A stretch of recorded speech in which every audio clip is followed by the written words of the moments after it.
Today's episode, we cover the Trae Young trade, Unrivaled's insane opening, and a deep breakdown of the WNBA CBA negotiations. What the players are actually asking for, how revenue is structured, and why the outcome matters for the league's future.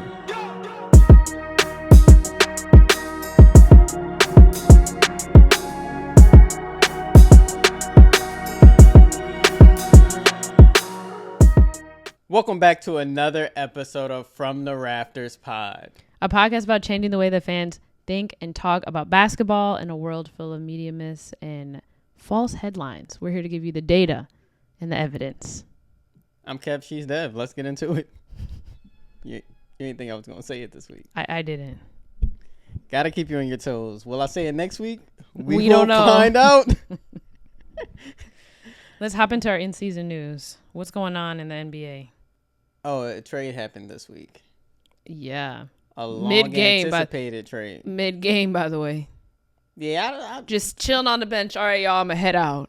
Yeah. It was crazy. A lot of people make comments about the mid-game trades. It's not that. It's just the, like, you came out. I'm sure he knew. I'm not saying, like, he didn't know. But it was just, like, kind of performative. We're going to come out and sit on the bench like, yeah, I'm so, oh, never mind. Oh. Yeah. Trae Young is headed to D.C.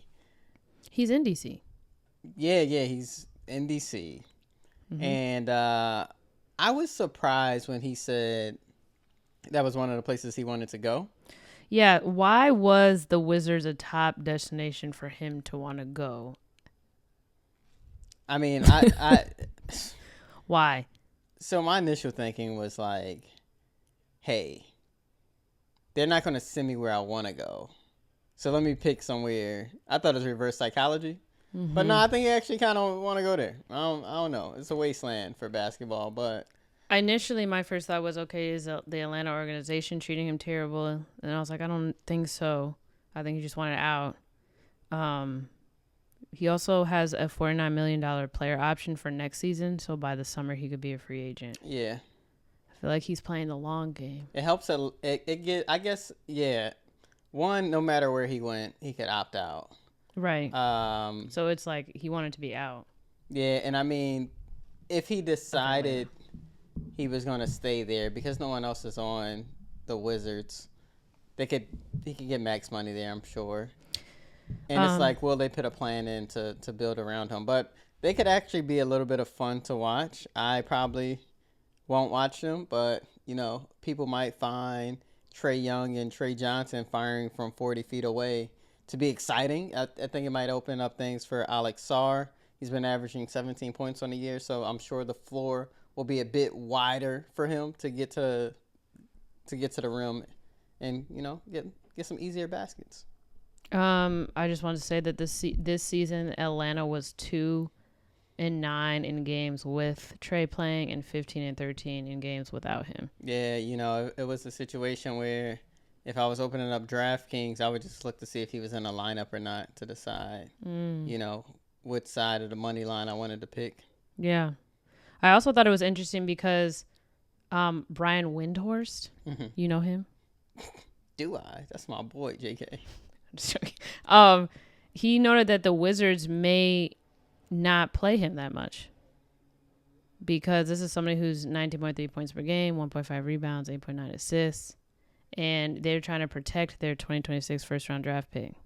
Yeah, because, you know, right now they're a big lottery team because they're bottom of, they're probably like bottom 4 in the league. Yeah, so Pistons still number 1. The Wizards are a 10-win team. You got the Pacers at 7. And in the West, you have the Pelicans and Kings both at 9 and 8. So, yeah, Wizards have the 4th worst record. Oh, you meant overall, my bad. Yeah, so they probably have, you know, unless their pick is going elsewhere, which based on Wendy's comment, I don't think it is. You know, they have the 4th best odds. Yeah. At getting a top pick, which actually that's not true because of the way it is. It's like the bottom 3 teams. You want to be in that bottom 3. They have the best shot at getting a number overall pick. And if I'm Washington, yeah, I'm tanking the rest of the way. We don't have anything to compete for this year. And until the NBA changes the lottery system or, you know, comes up with its scheme to prevent teams from tanking, let's tank away. Yeah, we'll see. Yeah. All right, so I need people to stop hating on LeBron. Sorry, I was choking. Yeah, that just shows you that the LeBron hate is forced.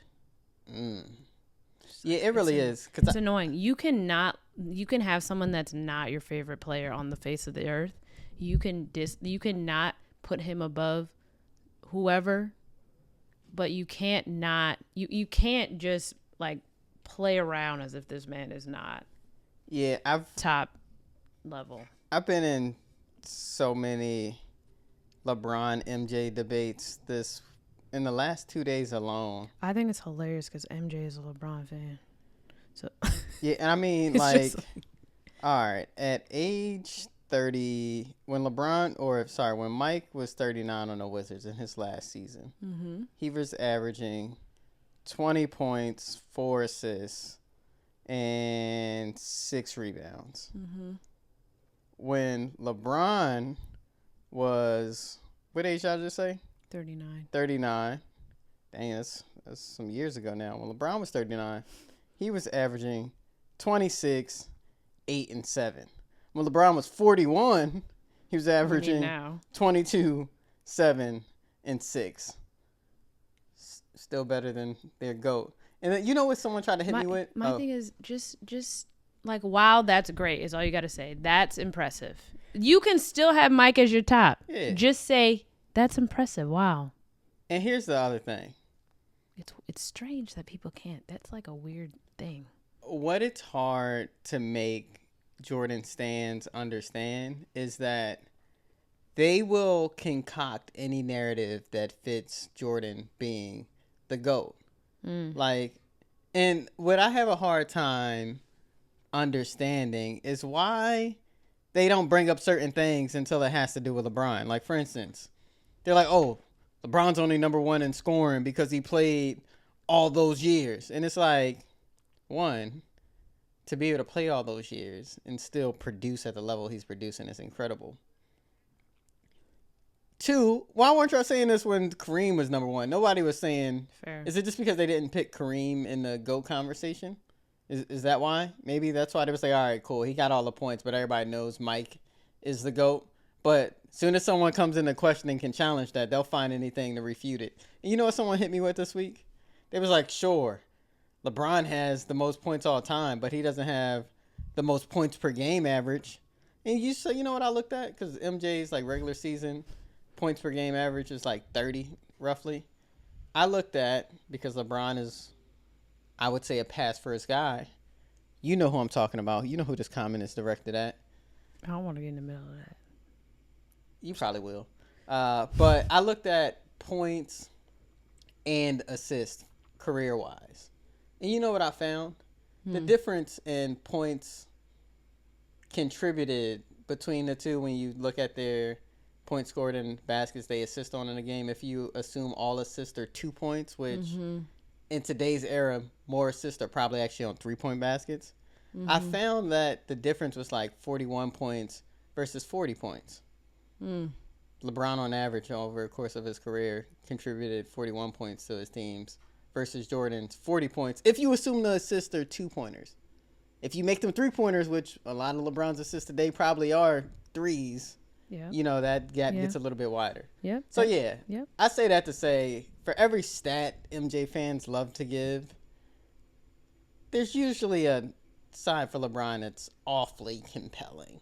You can say you enjoyed watching Mike more and he was great and you just loved it, but you can't say that LeBron is not great. Yeah, I was talking to a homie this week, right? And that's crazy to me. And this is why it's okay. Both can be true. And this is why I know I need the moment someone tells me Jordan is their GOAT, I should probably just walk away. I was talking to a homie this week. His name is Rigo. Don't go look him up, though. But he was like, that's, you know, Jordan 6-0 in finals. And I'm like, that's selection bias. You're not talking about the other 9 years where they weren't so great, like nothing to write home about. And he's like, I'm talking about what he did on the biggest stage. I'm like, again, that's selection bias. But I was like, yo, bro, if you're telling me, you're telling me LeBron's career and legacy would have been better had he not made it to the finals in some years and got bounced in the first round. But when we talk about our rec league, which this friend of mine is a teammate. I'm like, you would rate our season as being better if we lost in the finals than if we got bounced in the first round. I'm done. Wait, but then this is what I do. If you take the player out of the equation, is that team still going to the finals? No. So all I know is if you take LeBron out of the equation of the year he went to the finals, when they came back from 3-1 against the Warriors, that team was not. They in the lottery the next year. Yeah. Jordan goes and play baseball. His team still make a playoff run. And, like, a lot of people try to say LeBron had Kyrie. And I'm like, sure, Mike might have not had another guy that could be Batman on another team. But I would say Steph had the same thing before Durant decided to go there and make them a shoo-in to be champions, right? Like, when you had the Splash Brothers, Klay's not an alpha on another team, right? They just had a really good team and system that worked for them. So people, everything they try to throw stones at LeBron for as a knock. I don't know. Scotty, he was ludicrous. averaging 21 points. Ooh, wow. 21 points in 91-92, 18, 92, 93, 22, 93, 94, 21, 19, 20, 19. Yeah, but I'm saying when he went to go try to be Batman. Oh, he wasn't. Yeah, he trashed. But in the Bulls system, he's great. Mike is my favorite player, but LeBron's cool. Is that like that hard for people to say? I don't know. I'm not trying to get in the middle of anything. I'm just wondering. We can talk about that another time. Change is the most constant thing, guys. That's all I'm going to say. Moving right along to another season that we're really excited about, Unrivaled. Oh, it was lit on Friday. Bruh, Sephora Arena in Miami has been lit. It was lit last week. It was lit this weekend. Yeah, I'm going to have to say something. I think the Breeze might actually, they might shock the world.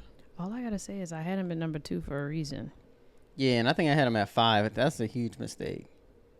All I know is the Breeze and the Rose, Chelsea Gray, Paige Breeze buckets, off to a great start. Okay. They're killing it. Yeah, what I like about the Breeze is, one, they have mobile, versatile bigs. Like, Cameron Brink looks phenomenal in her movement, coming back off of injuries. Off of injury. She can score. Mm-hmm. She can rebound. Mm-hmm. She can protect the rim. And then, having Dominique Malonga is a key code. Like, having those two players. You know her wingspan is 7'1". I'm surprised it's not 9 feet. But she makes herself bigger. I love that for her. Yeah. And then I love that for me. Why do you love it for you? Because I picked them in. Oh, yeah, it's helping your prediction. Got it. Yeah. But yeah, I was watching the Rose versus Vinyl game. Mm-hmm. And let me paint y'all a little scenario in case you missed it. Not a scenario, but give you a little recap. So, going into the fourth quarter, the score was 58-54. And they played to a target score of plus 11 of the leading team. So the Vinyl had 58. In the fourth quarter. In the fourth quarter. Yeah, they just needed to get to 69 to win, which means they only needed to score 11 points, whereas the Rose needed to score 15. Mm-hmm. In that fourth quarter that's on time, Chelsea scored 9 of the 15 points for the Rose. Mm-hmm. Mm-hmm. One of them, or I guess 3 of those points came on a free throw because she got foul shooting a 3. So you shoot 1, you get 3 points. So that's like huge way to kind of level the playing field that played into their favor. She also assisted on a basket, so she contributed 11 of the 15. But she hit a 3. Mm-hmm. They were down 2. They go get a stop on the other end. She comes down, pulls for 3 again, and calls game. Cash. I mean, she won that. She did that twice. Absolutely. That's how she finished the game twice. And then she also did that last year to win the chip. Incredible. Yeah, I don't know. So, y'all missing out if y'all not watching it. It's every Friday, Saturday, Sunday, Monday evening. I think the first game usually starts at 7:30 Eastern. The second game starts at 8:45 p.m. Eastern. TNT, True TV, Max. I think it's also streaming on YouTube. I know one thing, though. YouTube Live. I don't know. One of those. I know one thing. What is it? One thing for sure, 2 things for certain? What's this saying? One thing. Wait. All I know is the W better get their act together, because if not, they're just going to have to make Unrivaled stretch a couple more months, because there's a market for women's basketball. Exactly. Speaking of, I don't know if you've seen the updates, but we are now past the January 9th WNBA CBA extended deadline. And there's been some more chatter, change back and forth on that. So can you give us like a little update, like what's happening? The articles are there. There's too many to keep up with. They go back and forth all the time. Okay. Okay. What month is it? It's January. It's January. So we've had 2 extensions since the CBA expired. Yeah, on October 31st of 25.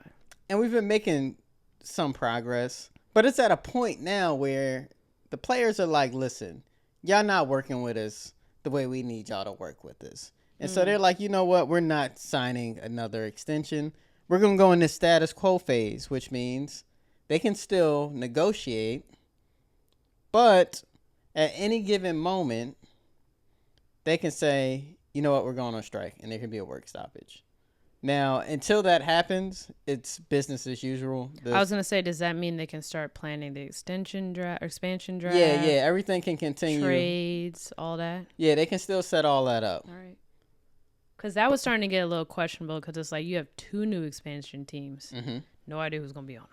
Yeah, you have no idea who's going to be on any team. That's really. True. More than what I mean. Majority of the league, you can count on your hand how many people are not free agents. Yeah, and like this thing is so secretive that it's hard to find out information. So I think it's so hard to find information. Yeah, you wanna give us our detective work, because you were on your Rachel Zane. Okay. Well, this is just what I wanted to understand. I needed to go back and read and learn everything for myself to understand like what exactly they're asking for and why they wouldn't just jump to conclusions. Because as I correctly predicted, the headlines that you're reading on social media about the WNBA not wanting to take $1 million salary and they're asking for more is not true. They just painted it incorrectly.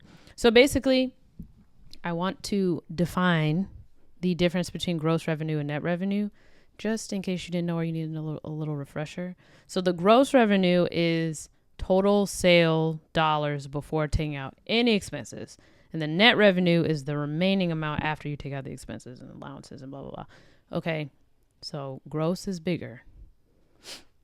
Some people online were getting it mixed up. But anyway, always. Yeah, I was like, oh. Always. So WNBA players were fighting for a new system for roughly 30% of the gross revenue, the total.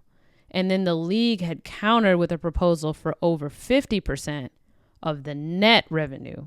So sources are saying that amount was less than 15% of the gross revenue.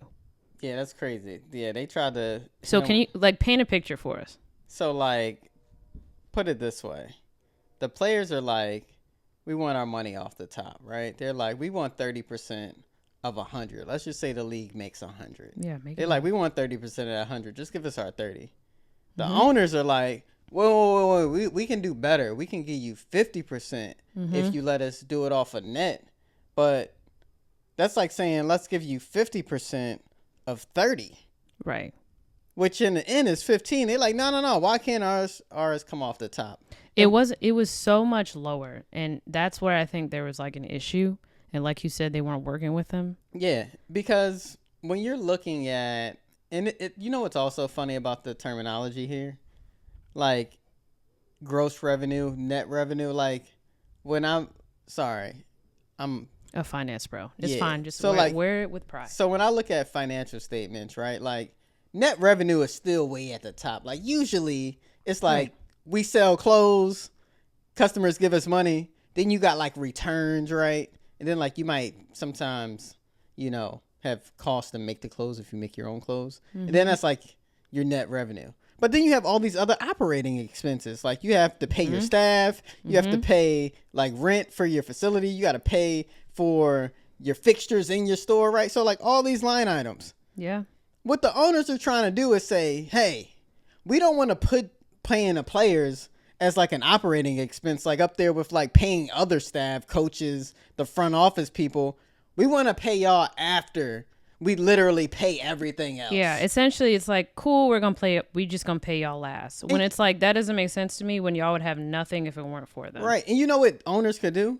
They could like just give themselves a front office position in the team, pay a little bit money to yourself there so that you can make that net number even lower. Yeah.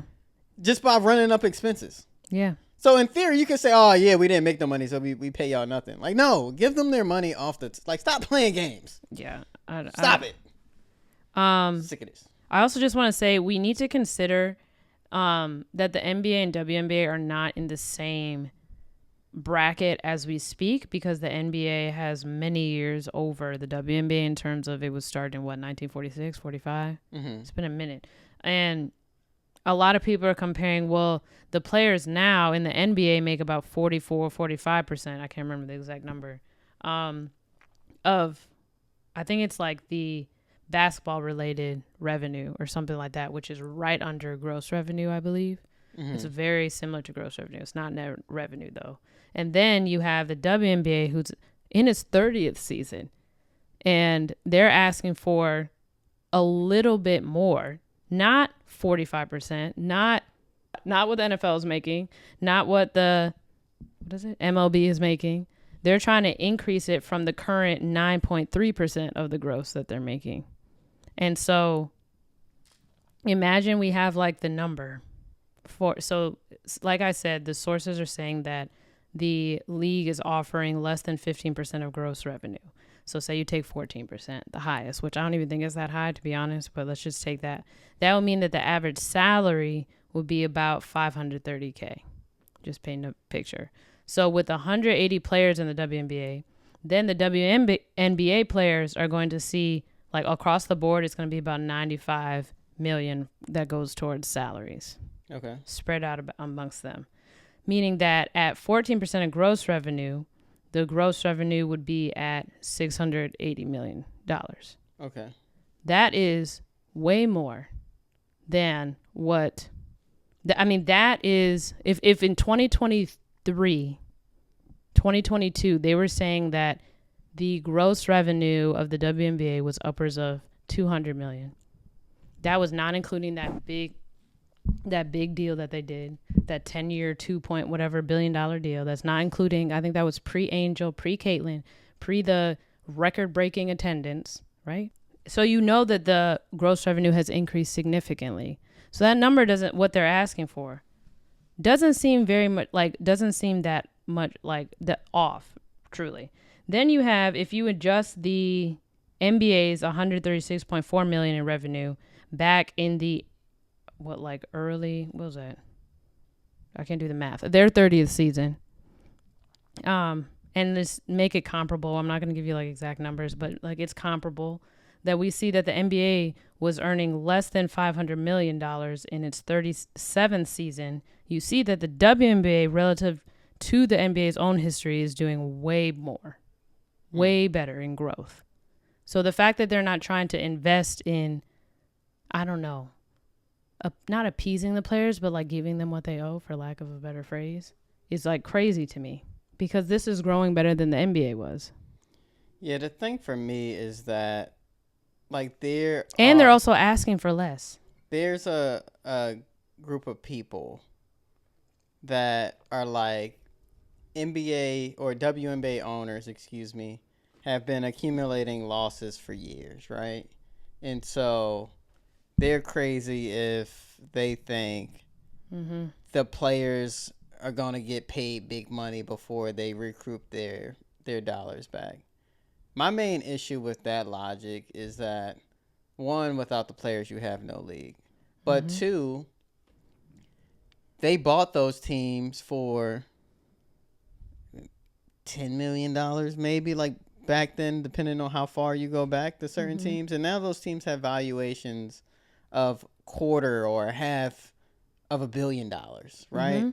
So it's like if they wanted to recoup money they lost back over the last 20-30 years, depending on when your team got in, you probably could recoup it just by selling your team. right? Now, if you're like, all right, they want to capitalize in some of that upside for a few years before they sell, well, it's like, hey, you got to pay the cost of continuing. You still got to pay your players.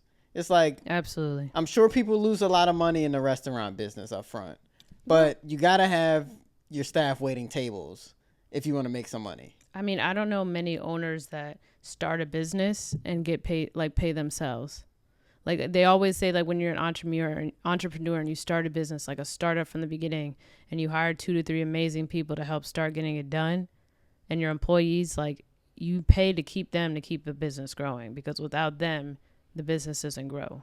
Yeah, and I love that. You don't give yourself a huge bonus and not the people who are working, day in and day out to make it what it is. And what I love is that Napheesa said, like, we're not trying to, take out the WNBA, right? Because some people will say, oh, like she has this rival league that is like competition to the WNBA. Like, it's like, no. This was started before this whole thing began. Well, also. I mean, they probably saw it coming, but I think the thing about it is it never was about moving the W out the picture. It was giving these women an opportunity to play here at home domestically. Yeah, it rivals going overseas. Yeah. Yeah. And so like that whole thing is crazy. And the other thing, it's like Napheesa said that the W is trying to, like, they make statements as if these women don't know what they're talking about. And I think her quote was like, yeah, we know what we're asking for. We know it's not too much, like they're saying. And she went on to talk about how they're saying, like, we don't understand the business side. I think I said this before. She said but it. A lot of these women do 4 years of college before they even go play in a pro. Like, these are very educated women. And she also is on. She runs Unrivaled. Yes, and the other thing is, I mean, the WNBA is a primarily black league. One thing I know about educated black women, they gonna come correct. Yeah, exactly. Like, they don't have the privilege of just showing up and willy-nilly. Absolutely not. She said, I quote, "I think you've just heard a lot of chatter about what we're asking for is not sustainable for business. And being on this side with Unrivaled, I know what it takes to run a sustainable business. I think if they can't find a model that makes it happen, they need to put people in place who can, because we've proven that it is possible." You know something else that I came across this week when I was reading about the CBA stuff? Yeah. Back in 2003, David Stern, the great David Stern, threatened to cancel the W season during a labor dispute. You want to know something they can't do in 2026? They can't make threats like that. You know why? Why? These ladies got options. Mm-hmm. Let them go ahead and cancel that season. You know what league gonna be full with the 66 players they need? Unrivaled? No. Oh, Project B, baby. Yeah. So yeah, I'm so glad they have other options to get paid. I mean, those options right now already look better. I do want to talk about really quickly before we move on the ownership of the WNBA, because a lot of people also don't seem to have a good grip on that. So the NBA, the league, owns 42% of the WNBA outright. Then the second 42% is made up of individual WNBA owners of individual WNBA teams, also including some who own NBA teams as well. So like Herb Simon, who owns the Pacers and the Fever. Mm-hmm. That's the remaining 16% is owned by various people. I think you said it's like private equity ownership. That also includes some NBA team owners. Oh, interesting. So collectively, putting this all together, the NBA team owners own more than 60% of the WNBA. So the people you're so worried about not getting your money are okay. They own teams in the NBA. So also the union proposed that the WNBA players receive, about 29% of total league revenue, and that will also increase by 1% each year until it's at 34% in 2031. So proposing that, so they also propose that the revenue numbers used will come from the previous season versus the NBA, who are promised a percentage of the revenue from the current season revenues, which is projected before the season even begins. So if you keep in mind that the WNBA's revenue tend to grow each year, as it has been, basing it off the pay from last year means that in comparison to the NBA, like not literally, but like respectively, that the WNBA is proposing to get a smaller percentage of a smaller pool. Mm-hmm. So they are agreeing to accept less in their proposal already than what they're owed. And in their proposal, they're allowing WNBA owners to keep more than $1 billion in expansion fees. So my point to say all of that is a lot of people online have been worried about the owners of these WNBA teams being extremely, like, giving their last penny to these teams, and they deserve to get it paid back because they're investing in this, you know, in this league that a lot of people don't believe in. Charity. Yeah, that's what it gives. But people like Herb Simon, who are owning the Fever and the Pacers, will be just fine. Yeah, I think NECA said it best. She said that there's a reason billionaires are rushing to spend $250 million to own WNBA teams. Yep. Like, no one's buying paper companies. That's probably a bad example, but maybe not. I think it says a lot that this is expanding to, for the next 4 or 5 years, this, well, including the Valkyries, this is a league that's expanding every year consecutively. And for all the Kobe fans out there, this is exactly what he was talking about in his retirement, the growth of the women's game. So, I don't know. To me, it's weird to be a Kobe fan and be online trolling women's basketball. Just saying. Yeah, it's just weird to me to be trolling women's basketball at all. I know, but you can't. You can't. You can only level with people so much. Yeah, that's true. Please subscribe, follow us, watch Unrivaled, subscribe down below. I said that already, but I'm gonna say it twice. Follow us on all of our pages, and we will see y'all in the next episode.